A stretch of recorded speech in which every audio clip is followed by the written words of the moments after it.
Good morning, everybody.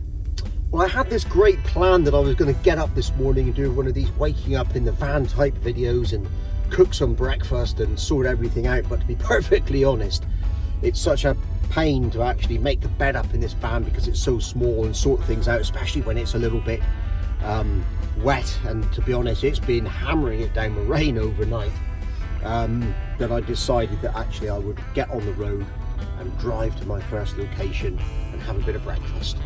And I'll tell you about the shoot whilst we're doing that. Just going to get parked up first.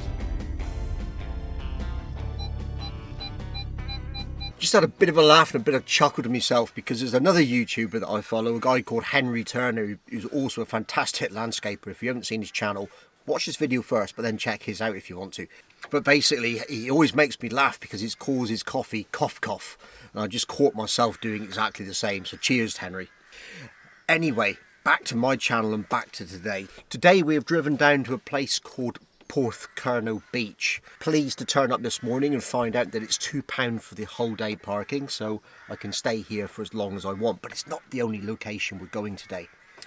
If I can manage to beat the weather and get down there in time after I've had my breakfast, first port of call is going to be Porthcurno Beach itself, and we'll take some more beach photography down there and see if we can do something different than we did yesterday. But looking at the weather conditions, it might be a little bit similar to what I did in yesterday's video, and you can check that out if you want to find out what I'm exactly doing down here in Cornwall, sat in the back of my van. On to the next location. So this afternoon I've got another location lined up, and it's somewhere I've really wanted to go for a long time, but the weather conditions just are not that fantastic. It looks like it's going to come in wet and it's going to come in with rain, so I'm not even sure if I'm going to get there. We'll just have to see what happens. If not, then there's always tomorrow. But either way, there's going to be a ton of photography in this video in a moment when I get down to the beach. So we're going to do that, and all being well, we'll top the day off by a visit to, well, I'm going to tell you when I get there because it really is a location that I want to share with you when I arrive. Yeah, anyway, so time for me to have a bit more coffee, eat up my porridge, and then we can crack on down to the beach and see what we can do.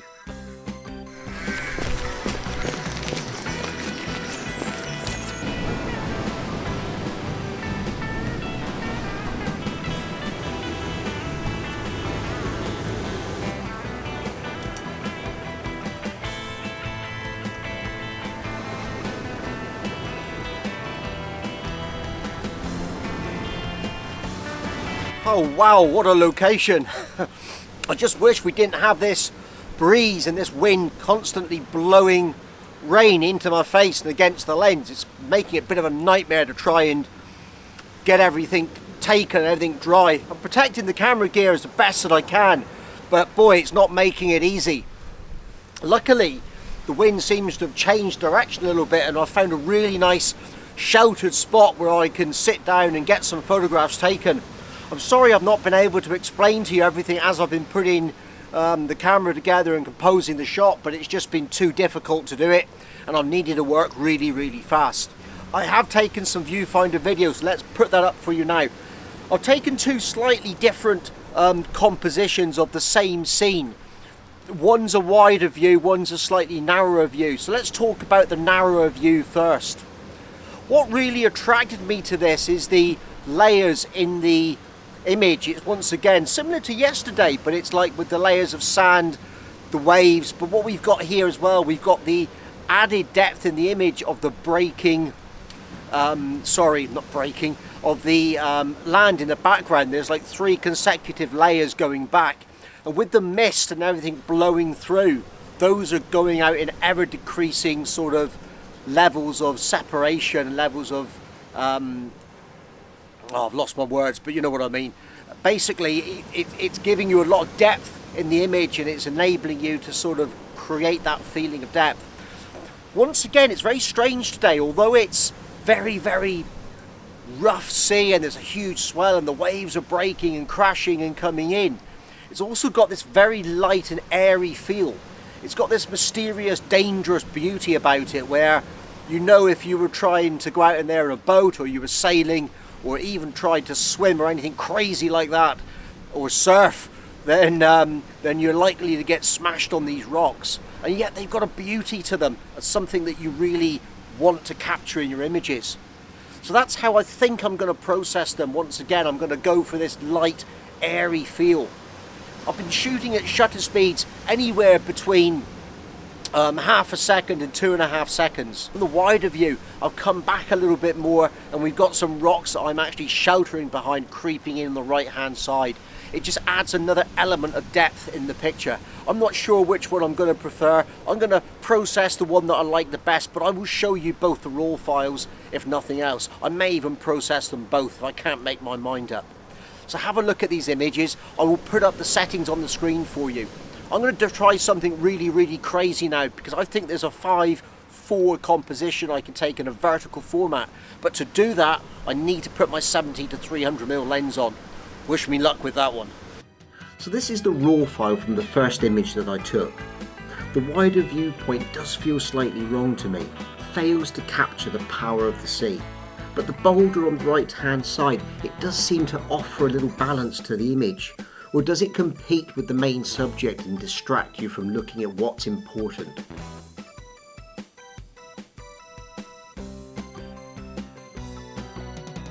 So this is my final edit of that first image.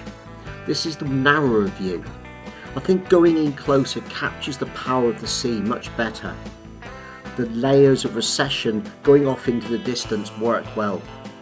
In the final edit, I managed to keep that light and airy feel.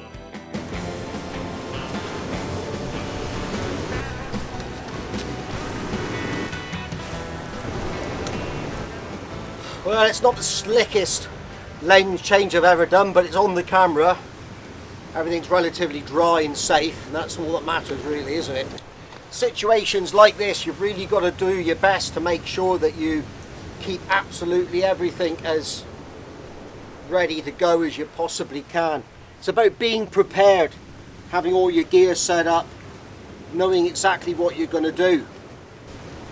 So I thought this movement through before I did it. I already worked out where the lens was. I'd taken the caps off, I'd put them upside down in the bag. I had the cover ready for the other one, and this all set up ready to go. So if you're shooting in these sort of conditions, what you've got to do is just prepare as much as you can. There's no point getting to put your lens on and fiddling about and fumbling too much like I did when I did that one first off. But never mind, we're there now anyway. Now I'm going to be using similar shutter speeds to last time, so I know that I need to put my filters back on. So there's no point trying to set the camera up anywhere else at the moment. We'll just get everything put up so it's ready to go when it's appropriate to do so. I'm not going to put the filters on the camera until I've actually got the camera set up in the composition, because then I'll give everything a final wipe and clean up.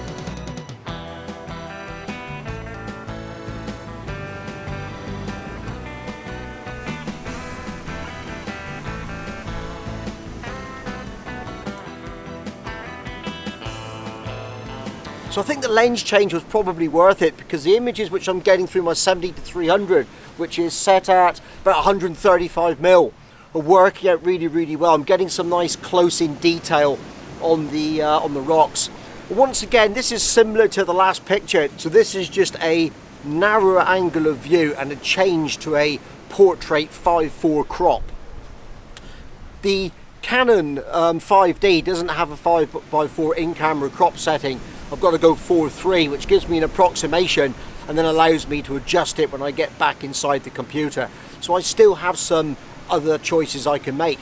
And of course, don't forget, if you're shooting raw, when you get into Lightroom, if you don't like the crop that you've had, you can adjust it. You can change it back to the original native size for the sensor, which is 3:2.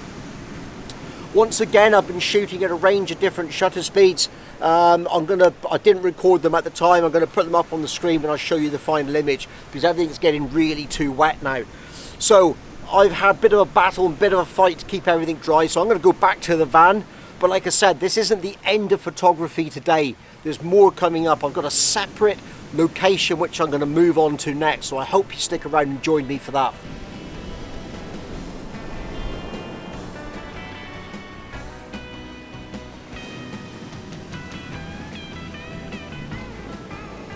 I could not decide which version of this image I like best. Is it this, the vertical 5:4 crop, or the original landscape version that I showed you a moment ago. Feel free to add your comments and tell me which version you like and why.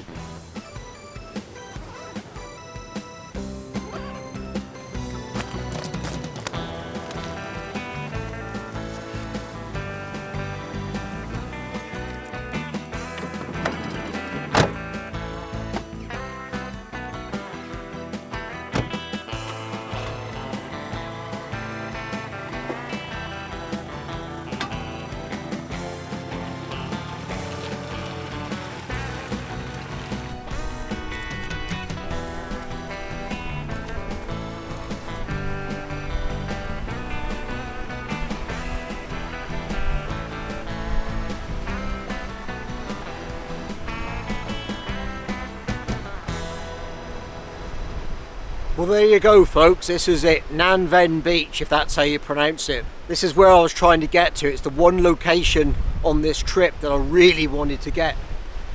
And I've got to be honest, when I drove out of Porthcurno this morning, it was getting foggier and wetter and damper, and it was getting more and more unlikely that it would be anything worth shooting.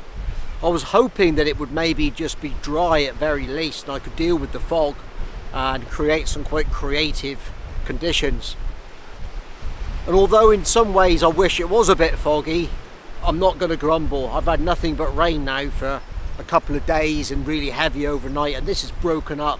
And what more can I say? I might even have a little bit of blue sky and sunlight breaking through, and we're going to work with everything that we've got. So let's get down to the beach and I'll show you why I really wanted to be here. So Nanven Beach is famous for these rounded boulders. Doesn't come down its risks. I've just passed a sign saying danger, high risk of rockfall, so I'm keeping well back from the cliff face. But this is absolutely phenomenal. I've seen lots of photographs of this beach and I've always wanted to come here, and I've got to be honest, the photographs don't do it justice. And I don't think I'm going to be able to do it justice myself, but you never know, we'll do the best I can.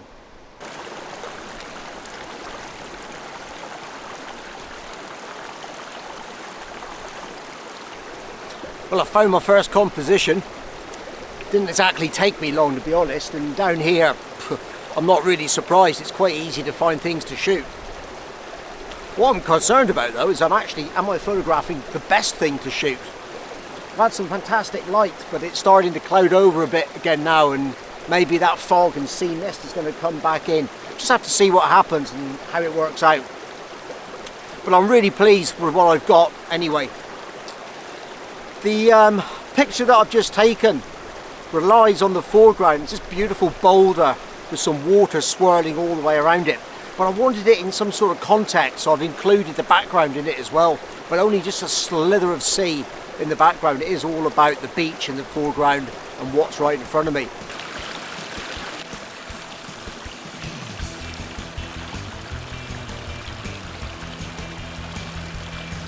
This photograph faithfully captures what I saw when I was there and what I wanted to share with you. But as I said, I still don't think I can do this location justice.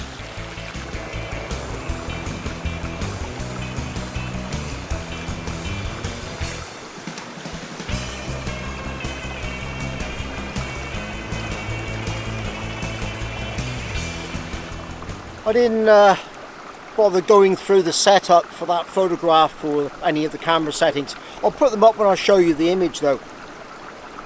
The reason being, I wasn't really happy with the composition. It was all heavily weighted on the left hand side. There was a big large amount of empty space on the right, and it was a little bit untidy and messy, to be honest. I didn't really quite like it. I like the foreground, the flow of the water going through, but other than that it was a little bit uninspiring. That's the problem with this location. There are so many potential subjects to photograph. Really can't decide what I want to shoot. It's really quite difficult.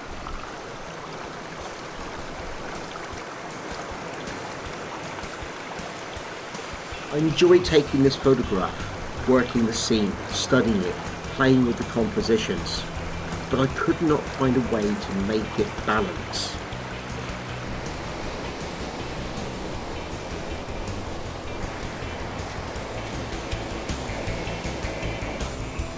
got to rush. I'm having to retreat quite quickly now because the tide's coming in. But I did want to show you this composition. Out in front of me there's some rocks, and I've got down nice and low close to the sand. And I'm just shooting across them. In the background we've got the breaking waves. Now I've put the neutral density filter on again and the polarizing filter just to bring out some of the detail. And what that's enabling me to do is just sort of concentrate those colours, because they really are quite lovely. I'm hoping on some of these pictures I've got the waves breaking in the background, or the blue of the sea with the waves coming over the top of the rocks in the foreground. But we'll just have to wait and see, because I haven't got time to review what's going on because the water's just starting to swirl around my feet. I'm gradually working backwards up the beach as the tide's coming in, always making sure that the camera bag's behind me, because if it isn't, it's in danger, and also making sure that I can see clear access to the left, right and behind me should I need to make a hasty retreat.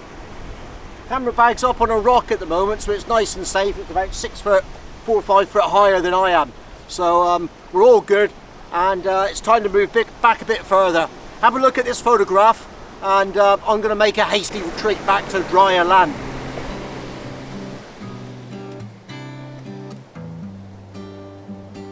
This is my favourite image of Nanven Beach. The way the sea was rolling in and swamping the boulders. The colours complement each other. Nanven Beach has not seen the last of me. I must return one day and spend more time unlocking its secrets. Well, it all got a bit frantic down there on the beach. I had to rush back really quickly because it was going to come in and rain, and I've managed to get everything dry at last, and I really didn't want to have to do that all again. Well, although there's plenty more around left to shoot, I'm not going to do that. I'm going to get back to Knight's Park Up, settle in for the night and cook some tea. Although the weather's a bit uncertain for tomorrow, it really was today, and you never know what's around the corner. So please give this video a thumbs up, give it a like and a subscribe, and catch the next video, because you just don't know what's going to happen. Bye for now.